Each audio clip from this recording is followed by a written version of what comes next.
All 4 tornadoes hit the Cooley region that day, leaving behind millions of dollars in damage. As we look back on some of your photos from that day, we're also taking a look back at our coverage. Meteorologist Michelle Poedel was here in the studio on the afternoon the storms hit. She joins us live this morning for a look back at what was a very hectic day. Good morning, Michelle. Good morning. Well, normally on a Sunday, the newsroom is pretty quiet, but on this day last year, storms started to fire rapidly, and we were able to get all hands on deck. Now, it's a day that we'll always remember here at News 8, but also a day that's very memorable for many across the Cooley region.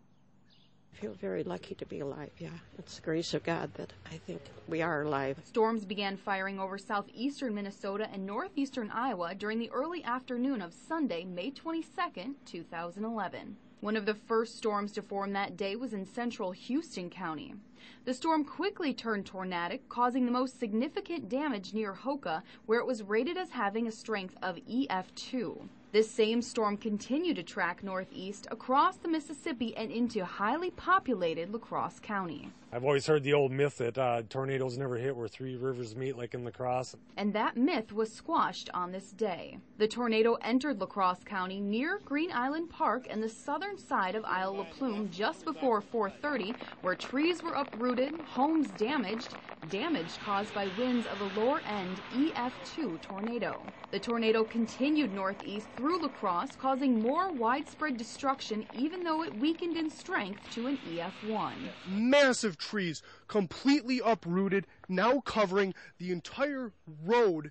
There is extreme damage here on La Crosse's south side. The heaviest damage was on the south side. It was about 3 blocks wide and stretched from the river all the way to the bluffs.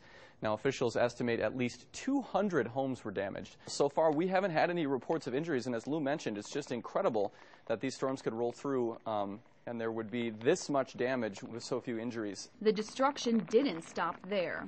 The system continued to barrel east, causing another tornado to hit parts of Sparta. A tornado literally developed right in front of us, kind of on the northwest side of that intersection of I-99, Highway 27. First, it was just kind of a funnel cloud, and then you could see the columns start to rotate all the way to the ground and become an actual tornado. And that's when I'm afraid it did most of its damage as it tracked through the southeast part of Sparta. There was shingles flying, there was roofs flying, there was trees going down. We have video of the tornado we're playing right now. This is incredible video. It comes this way, run. This twister originally touched down near Rockland before continuing east-northeast, crossing into Sparta, where its damage was caused by an EF1 tornado. Finally on that day, as the storm system swiftly pushed east, tornado number 4 was confirmed in Monroe and Juneau counties, passing through the Tomah and Mather communities with winds around 120 miles per hour. Now, on top of 4 confirmed tornadoes, many communities experienced strong damaging winds and hail nearly 3 inches in diameter.